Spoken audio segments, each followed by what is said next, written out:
Hello everyone, this is Peak Entertainment and we are back again, and here now we have another video review covering my most favourite movies ever, and this edition we will focus on absolute epic, spectacular, supreme and thrilling western Tombstone. Released in December the 25th, 1993, it has a stellar high caliber cast with Kurt Russell, Val Kilmer, Sam Elliott, Bill Paxton, Michael Biehn, Powers Booth, Delaney, Billy Zane and Jason Priestley. The story here is that we have an interpretation of the legendary lawman Wyatt Earp. This story is set in the 1880s and this charts the stage of his life when he arrives in the Tombstone city along with his brothers Virgil and Morgan. Retired from being a lawman, Wyatt and his brothers want to settle down and live off the supposed riches of the town. We found out early on that the city is dominated through the emergence of cowboys who are outlaws and criminals, and they're distinguished by wearing the red sashes. At first, all things seem amicable as the Earp brothers go about their business, building up their business empire and enjoying life. But slowly and steadily, the lack of lawlessness within Tombstone really becomes more apparent, and after seeing the townspeople continually be impressed by the cowboys, the Earp brothers eventually join the law to take on the never-ending menace of the cowboys.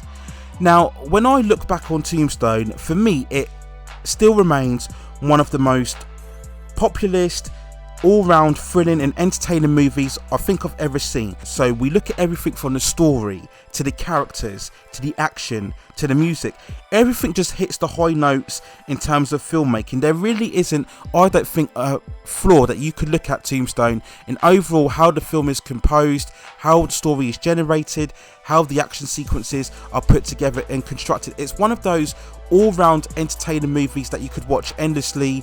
It really builds on its story steadily in the first hour, and I can remember looking back when I first watched Tombstone for a couple of times, I actually thought initially that the first hour was a bit slow, but I think on repeat viewings you can really appreciate the world building. You really get introduced to a whole host of characters. Most of them are significant to the story throughout the film. There are some that you can kind of take it or leave it, but again, this is all about world building, and I really love the leisurely pace that the film goes at from the first half, and then before that we then transition to the second half of the movie, and that's when it really unleashes all the thrills, all the exhilaration, and really amps up all of those euphoric levels in terms of action and spectacle. It truly, for me, is an epic movie, and if you wanted to give a short statement about Tombstone, it essentially does for Wyatt Earp what the Untouchables did for Eliot Ness. It really hinges on that much more of a mythical representation of the lawman in Wyatt Earp, the same way that the Untouchables did for Eliot Ness, and I always think that's the best way to interpret these iconic characters within history. So Tombstone really has got that very much more of a blockbuster, boombastic film about it, and I think that just makes it a fantastic film to watch. So I mentioned before the stellar cast, and nearly all of the actors are brilliant in their roles. We yet again have to talk about Kurt Russell, who in the lead role as Wyatt Earp, and I've stated in multiple reviews of his movies on this channel that he still remains for me one of the all-time great versatile actors. He's got so many great roles in so many great movies, crossing over all sorts of different genres. I'll emphasise the point again that he really could play any character that he wanted to in any particular movie. And in Tombstone, again, he is much more of a stoic, very heroic character as Wyatt Earp. He has very much of that rigid code of conduct, that sense of honour, that sense of integrity that you'd want to see in a character like Wyatt Earp. He really is yearning for a peaceful life. He has that sense of vulnerability, particularly when he reflects on his past.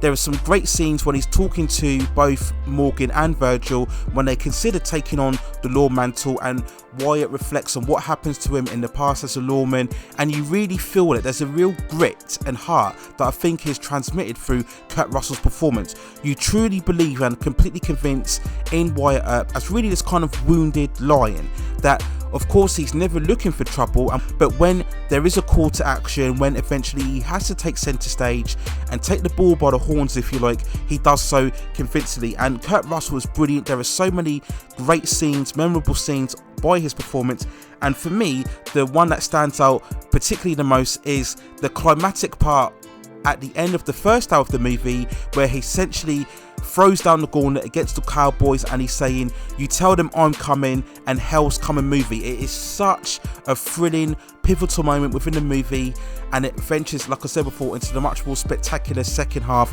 of the story. It's fantastic to watch. Another brilliant performance from Kurt Russell.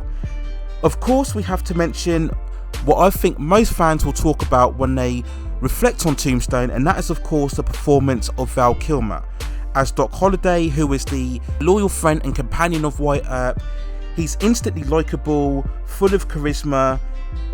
He's clearly a chancer and a risk taker as well, but I think again there's some added vulnerability to Doc Holliday because we know that he's suffering from a chronic case of tuberculosis. He constantly wants to live his life, he doesn't want to reflect about it too much. We see multiple scenes when the doctor is trying to advise him that he has to take his life easy and perhaps tone things down, but Doc Holliday doesn't want to.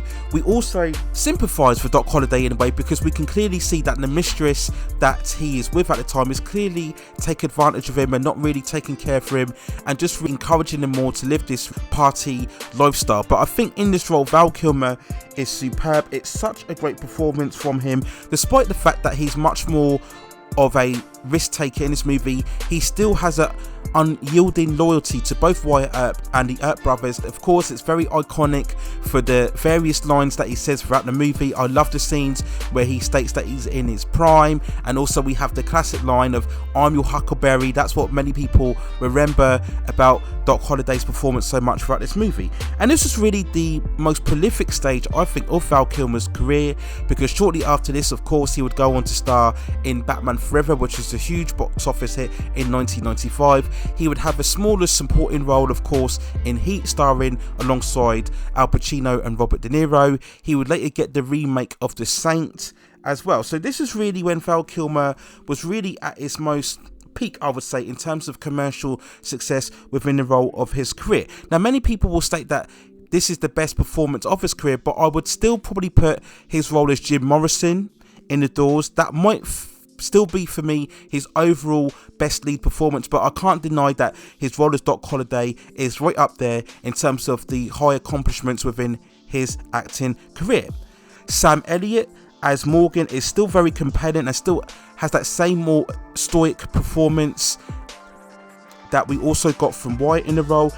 He is the one who is most alert to the crime going on within Tombstone, and he's very much sympathetic to the people and the need for law and order. And Sam Elliott again brings a lot of weight and gravitas to the role. We have again Bill Paxton, the very late and sadly departed Bill Paxton as Morgan, and Morgan is far more of an upbeat character. He's got a much more positive outlook on life. We have the earlier scenes where he's discussing with Wyatt about what's it like when you pass away, do you go to heaven, do you go to hell? And yes, I think it's very good to have that contrasting personality. He's very cheery, upbeat, and again, like all of the characters throughout this movie, he has that same loyalty and dedication to the brothers. For all of the heroic characters in the role, the Cowboys or the villains are every bit as great of this movie. I just love Powers Booth as Colonel Curly Bill Brochy. He again has that very smiley, charismatic and likeable performance, even though he is the villain. And I think for the most part, he's one of those characters that doesn't really go out to set to harm people. Okay, we have the opening sequence as well, but I think it's generally a case of if you leave the Cowboys alone and go about their own business, then they will really just leave people alone. And he is for the most part a very joyful character. We see the early scenes when he's attending the theatres alongside the other Cowboys, and he's not really a psychotic or a murderous character from what I can tell throughout this movie, and I just love his performance. We also have as well Michael Biehn as Johnny Ringo. It's always great to see Michael Biehn in any role. Of course, we know him most famously as Carl Reese from the Terminator movie, of course, but he also is a great performance.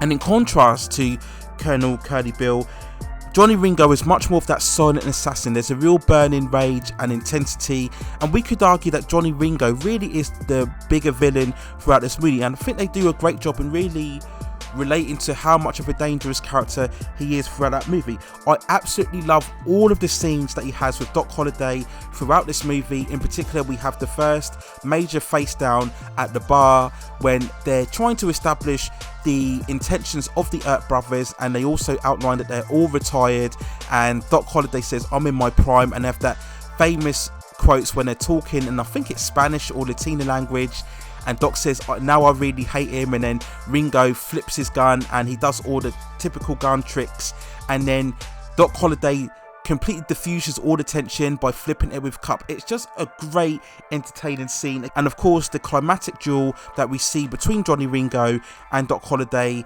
throughout the latter stages of the movie is also another fantastic scene overall. The main female interest of the movie is by Dana Delaney, who is very beautiful and flirtatious as Josephine Marcus, who of course through the historical records goes on to have a romantic interest with Wyatt Earp.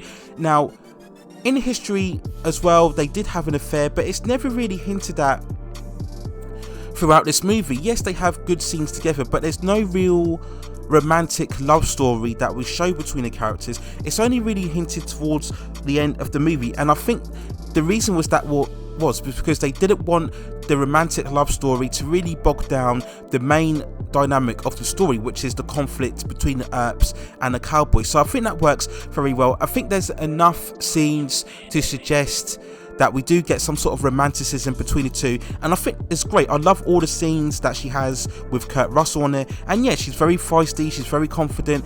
I think she's still very likeable overall, so a good role for Dana Delaney. We have Billy Zane as Mr. Fabian, and this is much more of a smaller role, but he still has a great standout scene in the beginning of the movie when he's putting on theatrical performance and everybody's shouting and cheering his name. It's hinted that maybe there was a slight relationship between him and a Jason Priestley character, but like I said before, the film didn't really want to bog down too much in terms of the more intimate relationship between the characters.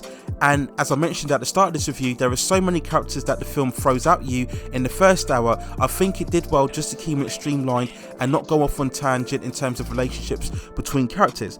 I also love Stephen Lang's performance as Ike Clacton, part of the Cowboy gang, and again, he's one of those weasel characters where he gives a lot of front, but when it comes to the conflict, he's very much more of a slimy coward, and he's one of those characters that always makes it through to the end. You know, when you watch movies like this, there's always that character that isn't as strong or as powerful as the leading characters, but always manages to make it through to the end. I think it's a great performance from Stephen Lang as well. And we also note as well that 3/4 away through the movie, we get a small little cameo from Charlton Heston.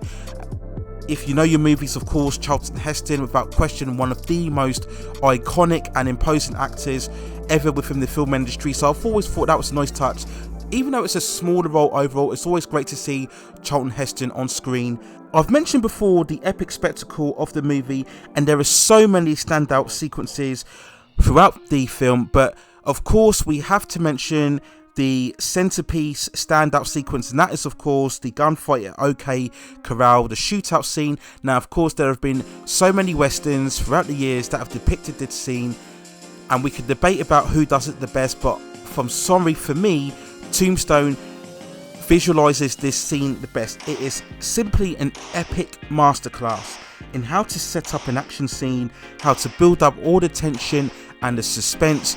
We see here famous where we get the four brothers walking along the town, which is barren because everybody knows there's an impending fight, and for me this is the iconic scene of the movie. And I love so much movies where you're dealing with a group of characters, a group of heroes that band together, crusading against justice, and it's this scene alone where we see them walking through the streets together. We get the close-ups of them, we get the wider shots walking together in this group, and this is fantastic. This is really what I love so much about movies, why I love so much, especially superhero movies as well, Justice League or Avengers, and this is very much the same. This is really your superhero team up, if you like, and it's a fantastic sequence where we see them walking through and then they face off against the Cowboys. We get those typical stand-up shots where we get the close-up of the eyes and the faces. That was of course a directing style perfected so much by the Sergio Leone westerns, and it's just a massive setup, and then all the carnage ensues, and it's a brilliant shootout scene. So much is so well executed, and again I point out with so many of these movies, It doesn't have to rely on the shaky cam or the quick edits. You can see what's going on, and it's a really thunderous impact. Throughout the rest of the movie, we get so many thrilling shooting montages, particularly in the second half of the movie. As I mentioned before, we have the lake shootout where we see Wyatt walking across and shouting no as he shoots out against the Cowboys. Amazing scene. I mentioned before, we have the climatic duel between Doc Holliday and Johnny Ringo, and all of these amazing scenes are very compelling and important throughout the movie. Another special element of Tombstone is one that I don't think really gets enough credit, and I think that is the musical score by Bruce Broughton. And I can't emphasize enough how important and influential the music is to this film. It does everything in adding the atmosphere, the suspense, the power, and all the vivid emotions. It really elevates the film. I love the theme so much. It's highlighted throughout the end credit scene, which for me is one of the best end credits scenes that I've seen throughout the movie. Great so much. But I also love the other musical scores where we see the brothers arriving in Tombstone for the first time. I love the music in the scene between Wyatt and Josephine when they're riding on horseback together, and they're hinting very much at the foundations of their romance. I love the musical scene as well. Without spoiling too much, there's a certain death scene and we see the rain pouring down. Fantastic to watch. I already mentioned the other scene where Wyatt really declares war on all the Cowboys. Everything is just magnificent throughout the music, and for me it's one of the truly all-time great musical score of the Western movies. I seriously think it's that good overall, and you should really appreciate just how well Bruce Broughton's musical score adds to the overall quality of this movie. So if I had to give an overall score of Tombstone, I would give it a 9.4 out of 10. It really is that great. For me, one of the most truly epic and outstanding westerns. I truly would put it up there with the Sergio Leone films and also with the Clint Eastwood films as well. I really think it's that impressive, that imposing, that immersive of an epic and spectacular visualization of what a western story should be. Now, when we come to remark on the overall release of Tombstone, it did prove to be successful at the box office. On a budget of 25 million, it did gross over 56.5 million. I think this is great because you have to remember at the time, with the early to mid 90s, the Western really was a fading genre by then. It was obviously very most successful throughout the 60s and the 70s, as I mentioned before, with the Sergio Leone movies, later on with the Clint Eastwood movies. There was a short renaissance with the early 90s. Of course, you had the Dances with Wolves, the multi-Oscar winning epic directed by Kevin Costner, and then a couple of years later you had Unforgiven, another Oscar winner directed by Clint Eastwood. But the westerns, they weren't really coming out multiple times throughout the cinemas at this stage, and of course throughout the early to mid 90s we were shifting a lot more into the higher concept action movies and the CGI big budget spectacles. So the western genre really wasn't going to stand out at this point. So even though Tombstone didn't gross a spectacular amount of box office, I think the fact that it had a very good financial success is a testament to how good it was. I do question once the release time of Tombstone. Releasing it at Christmas time I don't think was best time for a western. In particularly, I don't think in Christmas is the best period, I think, especially when you're promoting a western as well. So I didn't really understand that release date at the time. It's also noteworthy that shortly after we had a comparison movie in Kevin Costner's Wyatt Earp, which is a far more of a serious and deconstructive take on the character.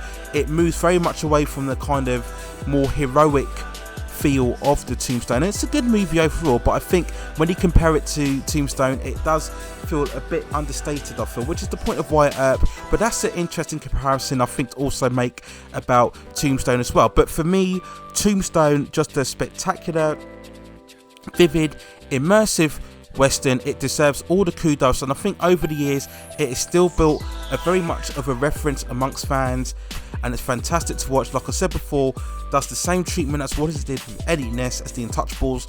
All the performances are great. Kurt Russell, Wyatt Earp stand out in particular. An incredible musical score, iconic action sequences, and as I mentioned before as well, one of the best end credit sequences that you have seen from any Western or any movie overall. So I highly recommend, if you haven't already watched Tombstone, that you should definitely check it out.